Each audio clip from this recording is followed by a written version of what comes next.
Bonjour à tous, je suis Eliane Rose, responsable du département appui territorial et animation du collaboratif à la direction territoriale nord-est de l'IGN. Et je vais vous parler aujourd'hui de la stratégie du collaboratif à l'IGN. Donc l'IGN a eu un nouveau projet d'établissement en 2019, en même temps que la mission parlementaire sur l'information géographique. Donc ce nouveau projet d'établissement met le collaboratif au cœur de la stratégie de l'IGN avec 3 orientations stratégiques. Donc la première, c'est d'être l'opérateur interministériel garant de la qualité des données géographiques souveraines, donc les données géographiques utilisées par les politiques publiques. Le deuxième, c'est d'être un point pivot de l'écosystème des partenaires pour la production et la qualification des données souveraines, notamment vis-à-vis des communautés d'utilisateurs. Donc ça nécessite de travailler sur les collaborations entre l'IGN et ses partenaires et également de définir une gouvernance plus ouverte, notamment dans le cadre du projet Géoplateforme. Le troisième point, c'est d'être un pôle d'innovation scientifique et technique sur l'information géographique, toujours au service de la puissance publique. À ce nouveau projet d'établissement s'ajoute un nouveau modèle économique puisque notre Premier ministre a annoncé une ambition de gratuité pour toutes les données diffusées par l'IGN d'ici 2022. Donc cette gratuité s'accompagne nécessairement par une révision du modèle économique de l'IGN avec notamment une nouvelle approche partenariale et un renforcement des logiques collaboratives pour rationaliser les coûts de production, les coûts de diffusion. Donc on pense tout de suite à des grands partenariats de coproduction sur des grandes acquisitions comme les orthos. Donc par exemple le partenariat ortho 20 cm qui s'est déroulé avec GeoGrandEst avec les acquisitions des orthos en 2018-2019 et la réalisation des orthophotos courant 2019-2020. On a aussi de nombreux partenariats de mise à jour de la BD Topo avec des SDIS un peu sur tout le territoire.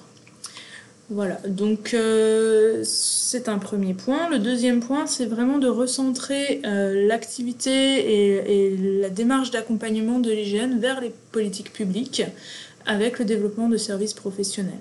Donc on a par exemple le travail pour la DGPR d'amélioration de l'altimétrie, avec notamment les levées LIDAR sur tous les zones à risque, inondations notamment. On peut aussi citer donc, la création d'un observatoire pour des données nationales sur l'artificialisation des sols, qui est en lien avec l'action 7 du plan de la biodiversité du gouvernement. Donc c'est un projet IGN, CERIMA et INRAE. Et évidemment, on a aussi le passage du géoportail à la géoplateforme de l'État, avec le développement des possibilités d'hébergement, de diffusion de données qui puissent servir à tous, le développement de services, etc. Alors pourquoi le collaboratif et quelles sont ses conditions de réussite ? Donc d'abord, pourquoi le collaboratif ? Le but pour nous, c'est d'améliorer toujours la qualité et l'actualité des référentiels utilisés par tous. C'est aussi évidemment, comme on vient de le dire, de rationaliser les moyens publics, donc éviter tout simplement des doublons tant pour la mise à jour des données que en développement d'outils, et également d'améliorer l'adéquation entre les référentiels nationaux et locaux et les besoins métiers. Voilà, de façon à ce que ces référentiels nationaux puissent servir à tous, arriver à faire en sorte que l'adéquation entre toutes ces données-là soit la meilleure possible. Alors les conditions de réussite pour tout cela, c'est d'arriver à mettre en place des collaborations partenariales qui soient basées sur des dispositifs gagnant-gagnant.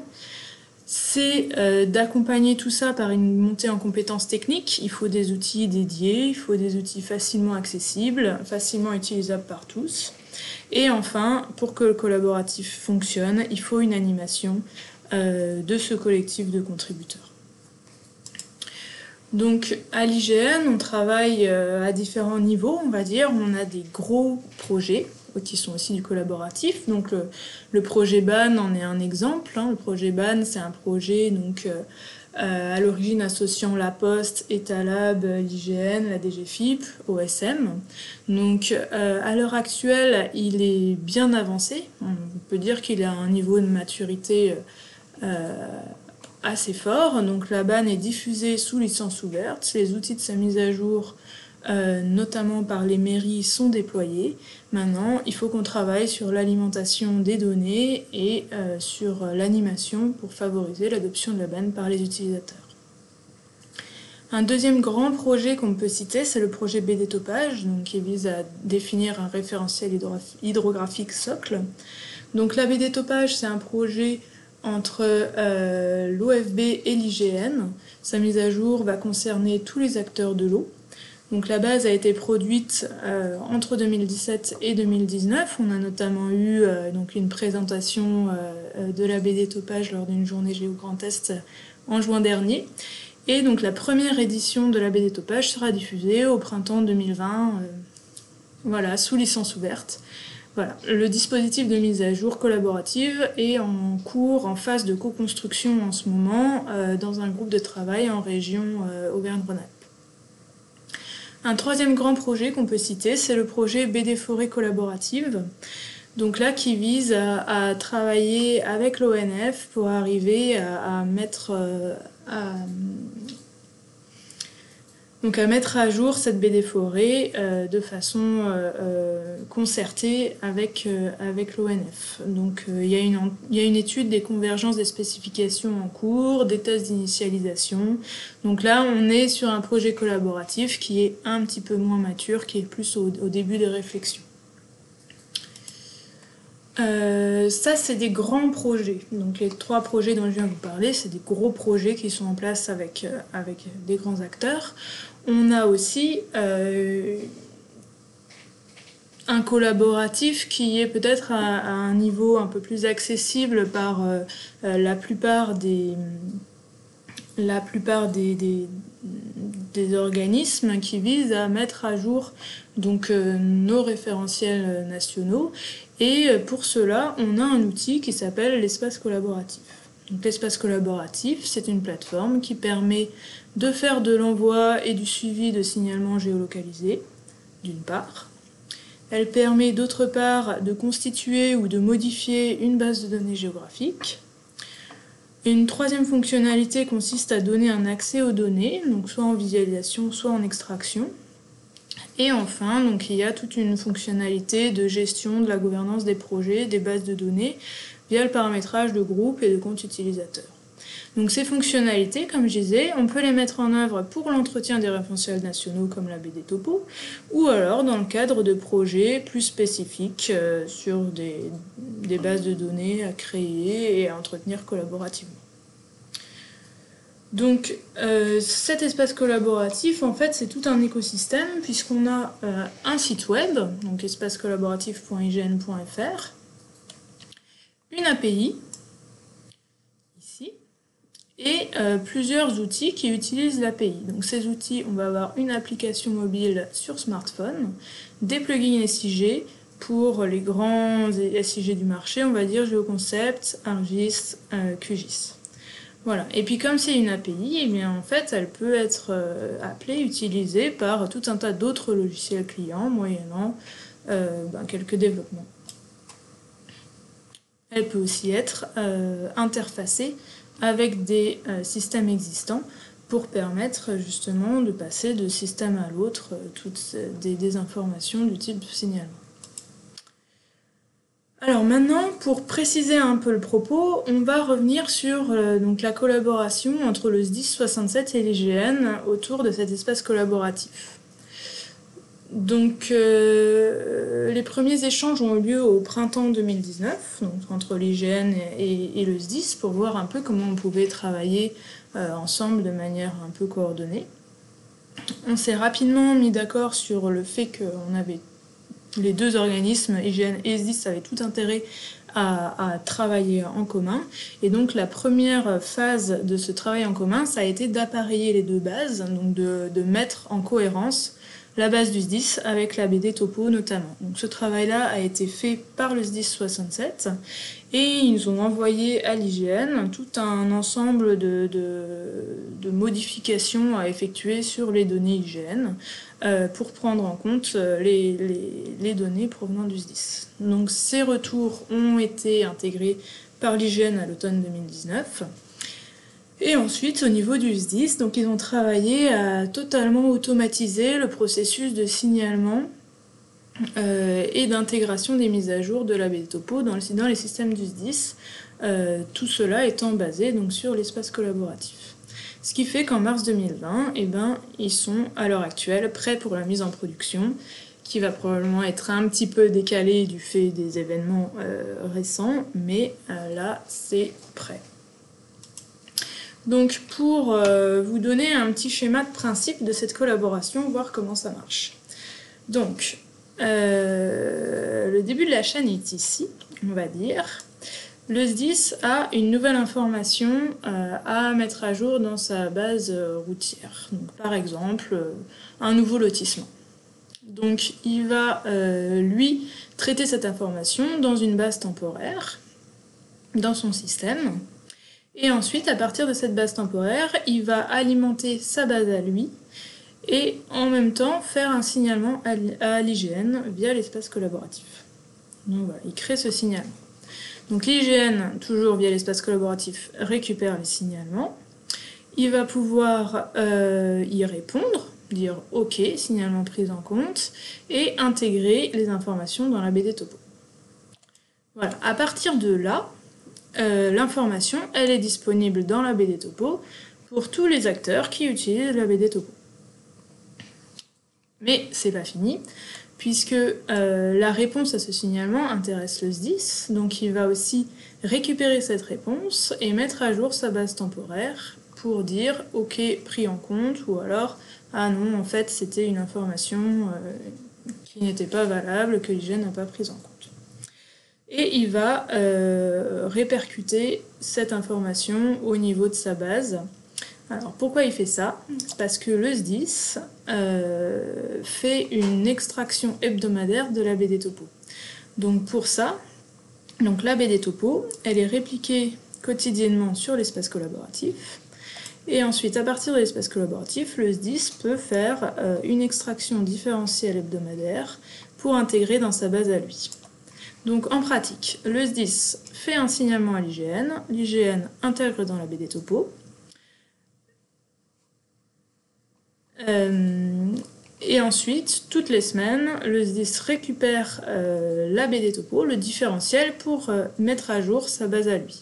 Ce qui fait qu'on a cette partie-là qui sert en fait à éviter les doublons entre l'objet temporaire qu'aura mis le SDIS pour être sûr qu'il l'a en cas d'alerte sur cet objet et l'objet qui vient de l'extraction BD Topo. Donc on a ce petit retour ici pour traiter ces doublons-là et être sûr qu'il n'y a pas de scories comme ça dans la base de données du SDIS. Mais là, on a bouclé la boucle. Donc on a les signalements du SDIS à l'IGN et le fait que le SDIS récupère donc, toutes les informations des modifications apportées à la BD Topo une fois par semaine. Voilà. Alors, donc les bénéfices de tout ça, c'est quoi? Eh bien, c'est tout simplement pour le SDIS de pouvoir faire une mise à jour hebdomadaire de ces données à partir de la BD Topo. Donc il bénéficie ici de la qualité géométrique et attributaire des données BD Topo, tout en préservant l'actualité des données qui est indispensable à son fonctionnement, et ce via ce mécanisme d'objet temporaire. Et donc, il va bénéficier directement du travail de mise à jour en continu des données IGN, donc alimenté par de la veille documentaire, l'intégration de données nationales, les autres partenariats, l'intégration des données BAN, etc. etc. Ça, c'est le bénéfice pour le SDIS. Pour l'IGN, le bénéfice vient tout simplement de ces alertes terrain qui peuvent venir des pompiers, mais aussi de beaucoup d'arrêtés municipaux qui sont plus souvent envoyés au SDIS qu'à l'IGN. Les mairies pensent plus souvent et c'est tant mieux, à la sécurité de leurs concitoyens que à mettre à jour les cartes. Et du coup, nous, ce partenariat via le SDIS nous permet de récupérer plus rapidement de la donnée. Et pour tous les autres partenaires, eh ben, le bénéfice, il dérive du pot commun, entre guillemets. C'est-à-dire que toutes les améliorations qui ont été faites sur la baie des topos dans le cadre de l'intégration des données SDIS, eh ben, tout le monde en profite, enfin tous les utilisateurs de la baie des topos en profitent.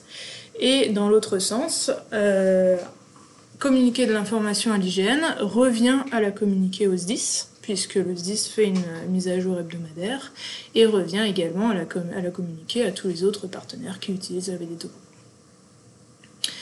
Donc le retour d'expérience du SDIS sur l'utilisation des outils IGN est plutôt positif. Donc avant cette phase d'automatisation, le SDIS utilisait le plugin QGIS pour faire les signalements. Donc ils m'ont dit que l'outil était pratique d'utilisation et qu'il répondait bien aux besoins. Ensuite, donc, il y a eu cette volonté du SDIS de passer à un fonctionnement plus fluide et donc la volonté d'automatiser l'ensemble du processus. Donc cela, ils l'ont fait grâce à l'utilisation de l'API de l'espace collaboratif via FME Server et donc le SDIS en est très satisfait.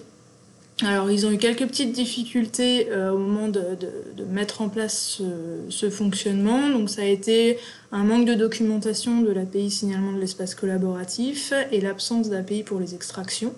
Donc ces petites difficultés, on les a surmontées assez facilement, tout simplement, ils nous en ont parlé et du coup moi je leur ai fourni quelques moulinettes FME qui répondaient à leurs questionnements. Voilà, pour qu'ils l'intègrent chez eux. Donc ces deux points, ils sont bien identifiés, ils sont en cours d'amélioration à l'IGN, mais ça n'a pas empêché de mettre en place ce fonctionnement. Voilà, donc ici on a donné un exemple d'entretien des référentiels nationaux, mais l'espace collaboratif peut aussi être utilisé pour d'autres projets. Donc là on a quelques exemples d'autres dispositifs opérationnels donc basés sur ces outils-là. Alors on a notamment ce qu'on appelle un guichet pour la fédération du club vosgien, c'est-à-dire qu'on permet au club vosgien, donc via une base de données sur l'espace collaboratif, de mettre à jour son réseau de sentiers balisés, et ce qui permet à une équipe de 4 bénévoles d'entretenir comme ça toute la base de données des itinéraires du club vosgien. Un autre projet utilisant l'espace collaboratif, donc c'est NaviForest. NaviForest, c'est un gros projet de cartographie numérique pour le transport du bois qui permet notamment au DDT de valider les itinéraires bois-ronds et de saisir de nouvelles dessertes. Un troisième projet, c'est le projet Ma route en 2 roues motorisées. Donc là, c'est un outil de signalement. Donc on propose à des motocyclistes de vigie. Donc en fait c'est des motocyclistes bien identifiés qui vont déclarer des facteurs accidentogènes sur la voirie et ensuite ces signalements vont être exploités par les DDT qui vont les rediriger vers les gestionnaires de voirie concernés. Et donc ça permet d'aller traiter des soucis sur la voirie et de mettre vraiment en relation les motocyclistes, les motards donc, qui sont directement au contact du problème sur la voirie et de faire remonter les soucis aux gestionnaires. Un dernier outil dont je voulais vous parler, qui cette fois n'est pas basé sur l'espace collaboratif, c'est le guichet adresse. Donc le guichet adresse, c'est un outil adapté pour les petites communes pour effectuer des modifications d'adressage sur la banne. Donc voilà, il permet de visualiser la banne, de télécharger la banne sur sa commune et d'effectuer des modifications si on voit que les données ne sont pas correctes. Il va permettre aussi de travailler en mode projet, par exemple quand on a un nouveau projet d'adressage sur une commune, donc il va permettre de créer la carte, de modifier les choses, d'aller faire valider le projet